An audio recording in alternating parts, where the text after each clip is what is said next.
Hello everyone, this is Divya and welcome to Ruchi maths. So आज के इस लेक्चर में हम लोग पढ़ेंगे कि यूनिट क्या होता है। ठीक है, तो रिंग के अंदर यूनिट जो है वो भी एक काफ़ी इंपॉर्टेंट टॉपिक है। इसकी हम डेफिनेशन अभी पढ़ेंगे, फिर एग्जांपल्स देखेंगे और उसके बाद में एक इंपॉर्टेंट थ्योरम भी करेंगे। ठीक है, तो देखो स्टार्ट करते हैं सबसे पहले इसकी डेफिनेशन से। Let r be a ring with unity 1।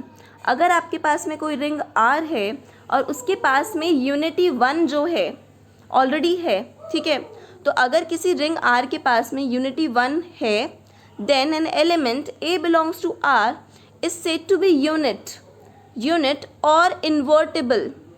तो किसी भी A एलिमेंट को, A बिलोंग्स टू R जो है ना, इस A को आप यूनिट या फिर इन्वर्टेबल जो है कब कहोगे? If there exist an element B belongs to R such that AB is equals to BA is equals to 1। तो देखो है क्या यहाँ पे, 1 जो है आर को बिलोंग कर रहा है, 1 आर के लिए, रिंग के लिए एग्जिस्ट कर रहा है। ठीक है, तो अगर 1 आपके पास में है रिंग के अंदर, तो ए बिलोंग्स टू आर को आपने यूनिटी कब कहा, आपने यूनिट कब कहा? यूनिट का मतलब आप बोल सकते हो इन्वर्टेबल। ठीक है, ऐसा कब कहा? जब आपके पास में A into B is equals to B into A is equals to 1। ये वाली कंडीशन जो है आपके पास में ये फुलफिल कर रहा है। ठीक है, तो इस केस में आप ए को क्या बोल दोगे? यूनिट बोल दोगे। आई क्या बात समझ में?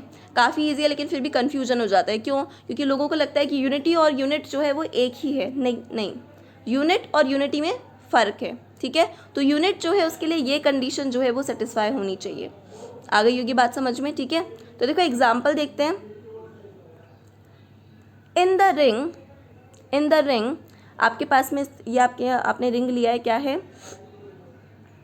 0 1 2 3 एंड 4 ये एलिमेंट्स हैं इसके पास में। ठीक है, अच्छा ऑपरेशन क्या लग रहा है? प्लस मॉड्यूलो 5 और डॉट मल्टीप्लिकेशन मॉड्यूलो 5।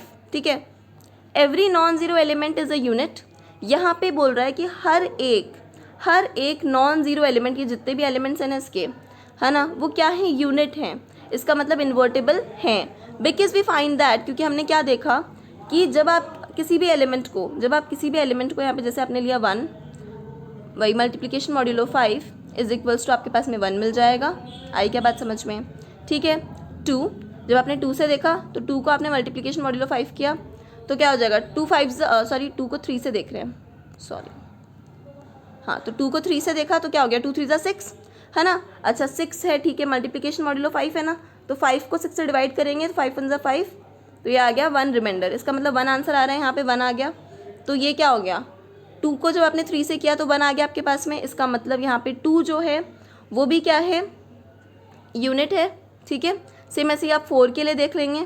ठीक है, और जब आप 3 को 2 से करोगे तभी भी वही आंसर आएगा ना यार। ठीक है, तो इसका मतलब कि आपके पास में जो यहाँ पे हर एक एलिमेंट है 2 3 4, ये क्या है? Non zero element. ये जो भी आपके पास में एग्जिस्ट कर रहा है इस रिंग के अंदर, वो सारे के सारे यूनिट हैं। आई बात समझ में? चलो, इन द रिंग, अब देखो ये वाला जो आपके पास में रिंग है, इंटीजर्स वाला रिंग। ठीक है, इंटीजर्स प्लस और डॉट आपके पास में ऑपरेशन यहाँ पे है। ठीक है, मतलब एडिशन और मल्टीप्लिकेशन के साथ में इंटीजर्स हैं। तो यहाँ पे 1 and -1 are the only units. यहाँ पे आपको सिर्फ 1 और -1 ये दो ही ऐसे मिलेंगे जो कि क्या है? यूनिट्स हैं। ठीक है, चलो नेक्स्ट अब अपन चलते हैं थ्योरम पे। क्या है इंपॉर्टेंट थ्योरम? देखें, the set of all unit in a ring are with the unity form a multiplicative group. बोल रहा है कि set of all units in a ring, जितने भी यूनिट्स हैं, यूनिट्स का मतलब आप समझ रहे हो ना यार, यूनिटी मत समझ लेना, यूनिट है यूनिट। ठीक है, तो जितने भी आपके पास में यूनिट्स होंगे किसी भी रिंग के अंदर, मान लो कोई A B C जो भी आपके पास में एंड सो ऑन है। ठीक है, तो विद यूनिटी, है ना, हाँ, इन अ रिंग विद यूनिटी, मतलब वही रिंग विद यूनिटी का मतलब ये है कि रिंग के अंदर जहाँ पे आपके पास में यूनिटी एग्जिस्ट कर रही है, तो उसके अंदर जितने भी सेट ऑफ मतलब जितने भी यूनिट्स होंगे उनका जो सेट है वो एक मल्टीप्लिकेटिव ग्रुप फॉर्म करता है। देखते हैं कैसे प्रूफ करेंगे। देखो सबसे पहले देखते हैं, let r be a ring with unity 1। ठीक है, तो देखो हम लोगों ने क्या किया, सबसे पहले एक रिंग मान ली जो कि 1 यूनिटी के साथ में एग्जिस्ट कर रही है, मतलब रिंग विद यूनिटी मान ली हमने। एक आर क्या ले ली? रिंग विद यूनिटी ले ली। ठीक है, if S be the set of all the units in are, S जो है हमने क्या मान लिया? सभी यूनिट्स का सेट। एस क्या है, सभी यूनिट्स का सेट, यूनिट, ठीक है।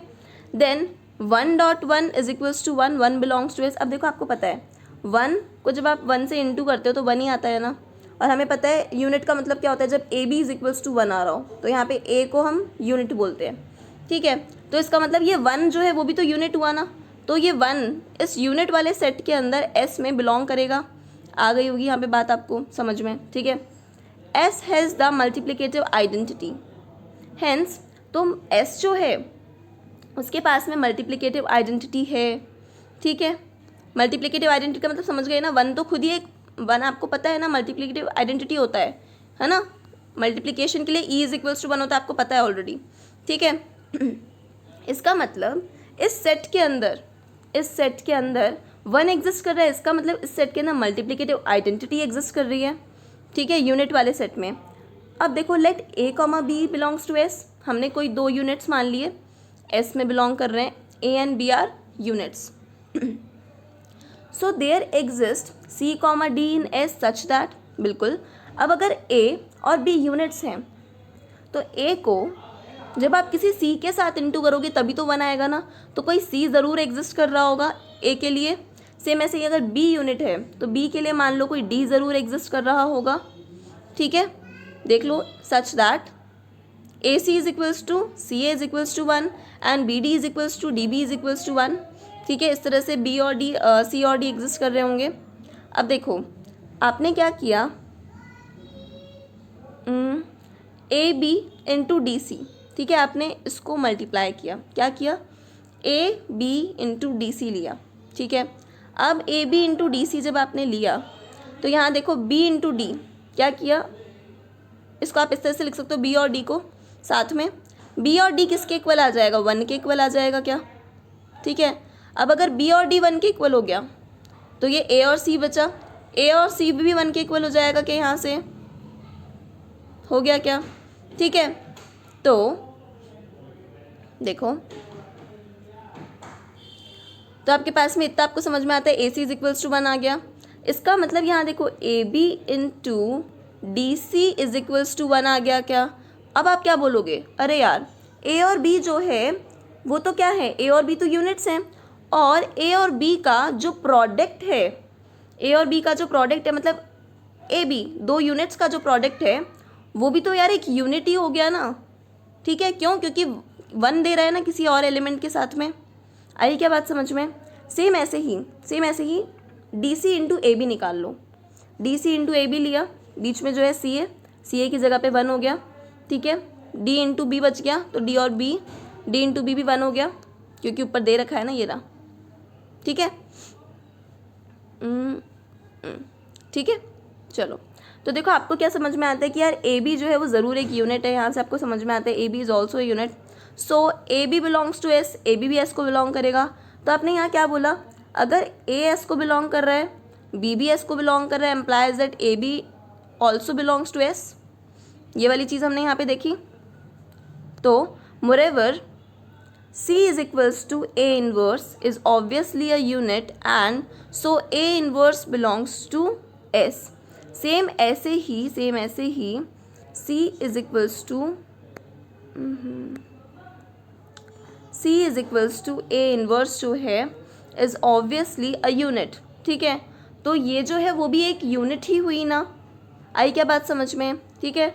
C जो है आपके पास में किसके इक्वल हो गया, A इन्वर्स के तो इक्वल हुआ C, ठीक है।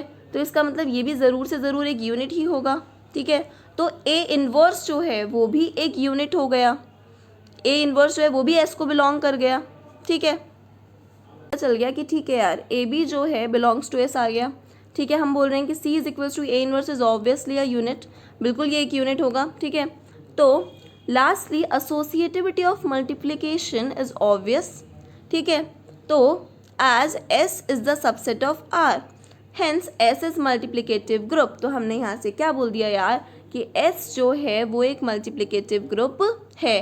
क्यों, क्योंकि देखो एक तो हमें क्या चाहिए था, एक तो एसोसिएटिव होना चाहिए, है ना, एक ग्रुप होने के लिए, ठीक है। तो हमें पता है यार एसोसिएटिव तो होगा ही क्योंकि S जो है वो R का सबसेट है, ठीक है।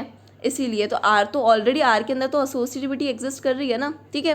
दूसरा ए इनवर्स जो है एस के अंदर एग्जिस्ट कर ही रहा है, बिलोंग्स टू एस है ही, इनवर्स एग्जिस्ट कर रहा है एस के अंदर। चलो यो आइडेंटिटी एलिमेंट तो पहले से ही एग्जिस्ट कर रहा था, अपन ने ये एग्जिस्ट करवा दिया था आइडेंटिटी एलिमेंट ऊपर, ठीक है। आइडेंटिटी एलिमेंट एग्जिस्ट करवा दिया था, इनवर्स एग्जिस्ट कर गया, एसोसिएटिविटी है। बचा क्या, मेन चीज़ ये क्लोजर प्रॉपर्टी, ठीक है। A B belongs to S आ गया, तो यहाँ से क्या ये मल्टीप्लिकेटिव ग्रुप हो गया, क्या हो गया ना। तो देखो काफ़ी ईजी था यार, ठीक है। तो यहाँ पे यही प्रूफ करना था अपन को कि set of all unit in a ring are with unity form a multiplicative group. हमें मल्टीप्लिकेटिव ग्रुप प्रूफ करना था, हमने यहाँ पे कर दिया।